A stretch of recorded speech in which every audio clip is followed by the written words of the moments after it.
What's up, crew? Welcome back to Libertalia Game Supply, and boy, do we got a deck list for you here today. I tried to build Tistina. This is not a good deck, I gotta say. I did the best I could. I actually have two versions of it for you.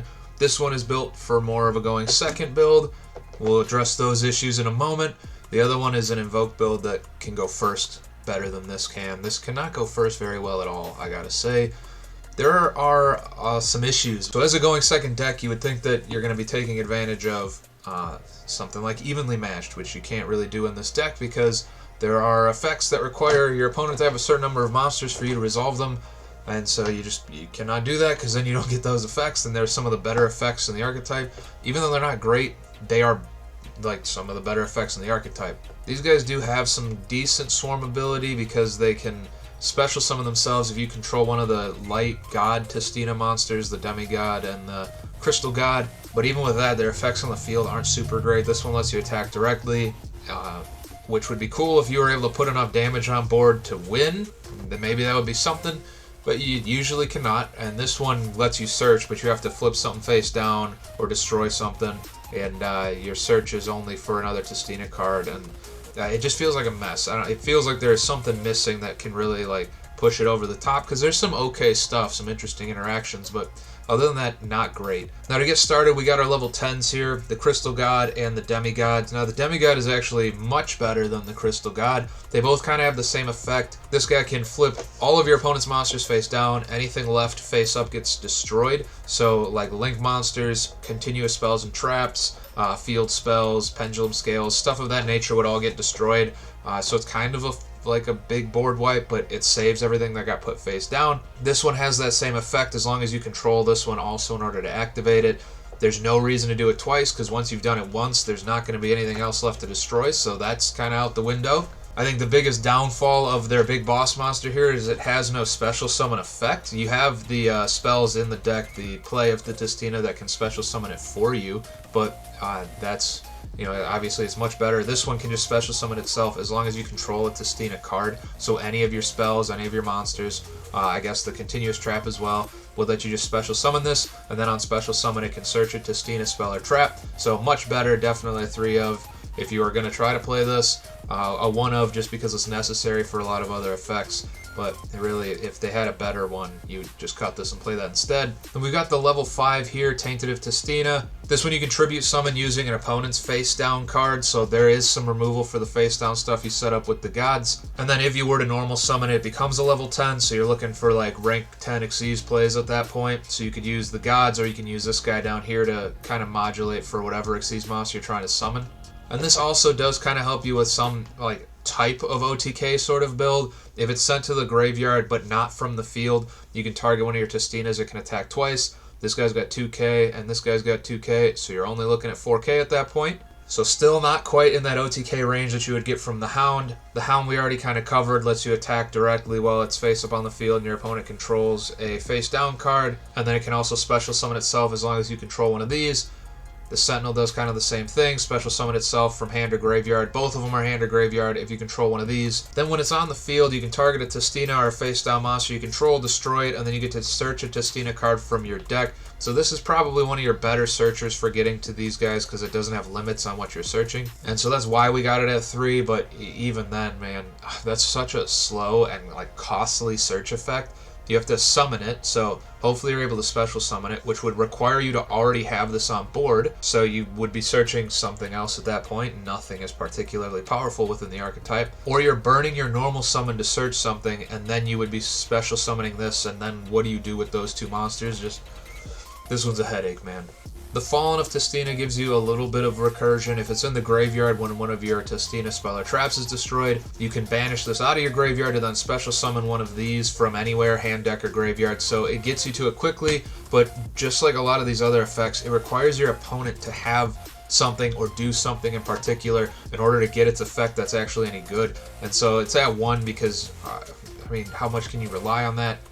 This one I think I like the most. So it can special summon itself from your hand as long as you control a Testina monster. It targets it, special summons itself, and then copies its level. So it gives you access to a lot of your Xyz plays in the extra deck. It can make making the 10s really easy. The biggest problem is you know, you would potentially have like a turn 1 rank 10 pretty easily if you had the Demigod plus any of your Tistina spells, we'll say, because you would be able to special summon this and then search the play to summon this, but it doesn't get its level match effect unless it summons itself from the hand, so then it's just a level 2 that doesn't really do anything for you. But if you were to draw into it, it ends up being usually pretty useful. It can get some play started, so I would say this is also probably a mandatory 3 of in a Testina build. And then while it's in your graveyard, you can target an Aqua Xyz monster you control and then attach it to it as material, so that's useful for the in-archetype Xyz down here, as well as your armored Xyz guys once you get up to the full armored Dark Lancer.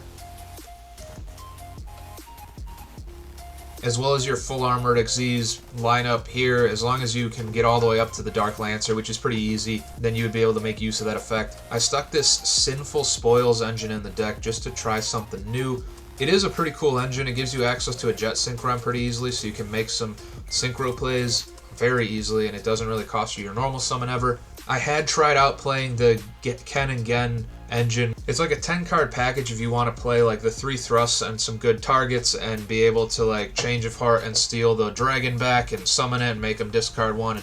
It's a whole deal. I really liked that idea. I actually got it from this deck list that I found on Card Cluster, and I really liked the way this was built, so shout out to this individual here for giving me that idea. I tested it and it was fine, but I just posted a deck with those cards in it not like a couple days ago, and so I didn't want to do that again. I still do think this might be a little bit better than that just because it's a smaller percentage of the deck, so you're able to play some other stuff too. For our big going second cards, we got the Feather Duster, clear some back row. We got the Dark Ruler no more because, man, there's just not really a way you're going to play through any type of interruption with how little like gas this thing produces. So you got to shut off the board if you want to be summoning your stuff.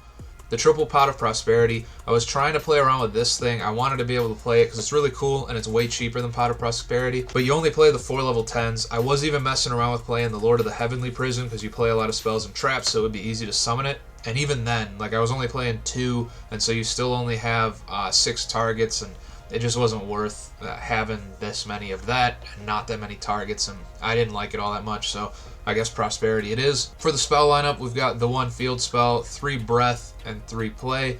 The field spell kind of sucks. It's pretty much just a Foolish Burial, and then you get an effect when it dies. This is probably your best searcher. It's a little bit better than the Sentinel. It gives you an extra normal summon, so it acts as a double summon for Testina monsters. And then you can Book of Moon your own card in order to get a search, or if you control one of the gods, you can Book of Moon one of your opponent's cards to get a search, so that's kind of cool. But really, that's kind of lackluster. It's, once again, like a lot of these effects, the effect isn't bad, the cost of using the effect is terrible. It just doesn't make it worth it at all. We've got 3 play of the Testina. It lets you special summon a Testina monster from your hand or graveyard in defense position, and then it bounces it back to your hand at the end of the turn. So usually what this will be used for is to summon one of the gods in order to use its effect, or just as a wall. This one's got 3,000 defense. This is 0. So if you use this on your opponent's turn as like a interrupt during the battle phase, if you can even call it that, you put a 3,000 body wall on there, and then you do get it back to your hand. Otherwise, there's not really any on-summon effects in this deck other than this one, and it has to summon itself as mentioned previously. So this still, it just gives you a body that you could Xyz or Link summon with or Synchro summon with. And beyond that, it just doesn't do all that much for you. We got the 1 Foolish Burial just because there are quite a few effects that operate out of the graveyard, and so you might as well have it. I'm just playing the 1 Full Armored Xyz. I'm not playing the spell card. I had seen the whole package laid out in the YG Organization creative deck profile, which is kind of where I started off when I was building these, and as much as I thought that that was a decent enough deck, I really just didn't like it. It seemed like there was a lot of like bricks in there, and so I wanted to clean it up a little bit. But I did really like the Full Armored Xyz lineup that they had in there. The only reason I cut to the 1 is because the spell I did not like. I just didn't find it to be a very good card. The trap is quite a bit better, and it's really easy to get to that search. You make this, detach 2 to draw 1, overlay it into this, detach 1 to search this, and overlay it into this, and now you have the big boy on board. And then if you have this in the graveyard, it's a 3,400 beater. And so you got a little something out of it. And that little lineup was also why I was liking the Ken and Gen a little bit, because with the Change of Heart play to just take the Ken back, you're able to essentially draw 2, discard 1, make your opponent discard 1, and draw an additional 1 and search this and end up with this. So it's really cool.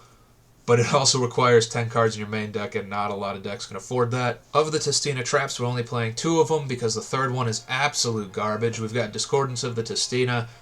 Basically, if you control a Testina monster, it can banish something out of your opponent's graveyard. If you control the Exceeds Testina, it can banish everything out of your opponent's graveyard. And then when it's in your graveyard, you can banish it to put one of your Testinas back in your hand. So it does kind of a lot, but it doesn't really do a bunch. Like, it doesn't make a huge impact unless you're playing another deck that also has a huge reliance on the graveyard. Embrace of the Testina is probably the closest to like a really great card that this deck has. When your opponent's monster activates an effect, it can Book of Moon it, and then during your opponent's end phase, you can steal something that was Book of Moon, so that's a really cool effect.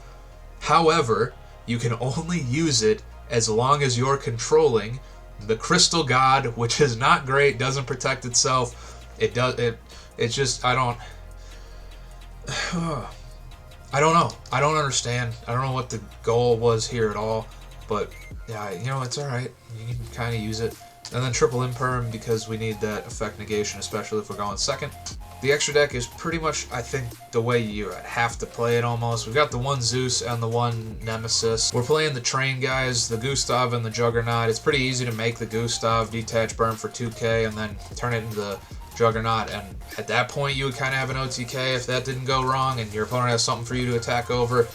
It's probably one of the better aspects of the extra deck and of this deck in general. The rank 10 Testina is fairly similar to this in that it's a pretty decent card, but it requires you to have this. So it's only 2 level 10s. When it gets summoned, it can then send all face down cards your opponent controls to the graveyard. So you would, in theory, be able to summon these, Book of Moon everything that can be Book of Mooned, get rid of everything that cannot, overlay to make this, and then get rid of everything that was Book of Moon, and then you can detach one and it gains 4k so long as this is still equipped to it. So and why does it need this thing?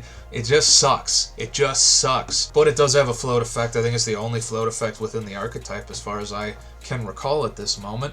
When it dies, it can special summon a Testina, so I guess worst case scenario, you can wipe the board of all face down cards. Then this can die after you've attacked with 4k, and then you can summon your Crystal God back to the field again, so you get that.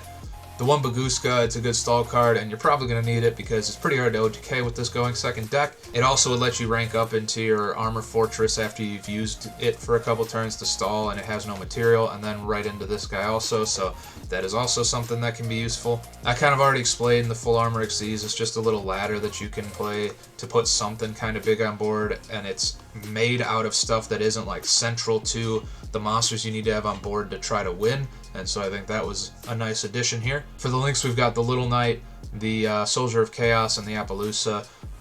It's pretty easy to make any of these. Little Knight's just a beast of a card. But all in all, I think the biggest issue I'm seeing is that it generates enough resources to make 1 or 2 extra deck monsters, and none of the ones you can make are quite good enough to justify that. And for my synchros, I've got Borreload Savage because you can, and I've got Star Eater because you can. For the level 11s that you can actually summon, I believe the only ones I've found that I think you can use are Star Eater and Psychic End Punisher, in which instance Psychic End Punisher is probably the better card, but Star Eater is one of my favorite cards of all time, and so it's in here, and deal with it. So for this Invoked build, I used the same monster lineup and pretty much the same spell and trap lineup here. I subbed in the summon limits because this is built to go first, and then control. It's supposed to be a little bit more of a grindy deck because we can make use of the Macabas pretty easily. So we're going to summon limit, we're going to Macaba, and then you're probably going to have a decent number of things in your hand that you can't summon anyway, so we'll use those for Macaba. The triple Alistair because it's invoked. I did leave the Heavenly Prisons in here just because you are going to rely a little bit more on that back row, and so it can be a little bit more useful.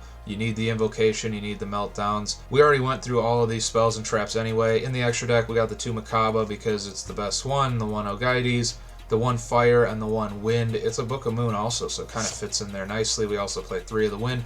You could fit the Dark one in there. I like the Dark one a lot. You have the 2 Heavenly Prisons. If you didn't play these, you would only have the 1 Dark monster, which made it a little bit less worthwhile, I thought, because it's 1 monster, and if you don't see it, then what do you do?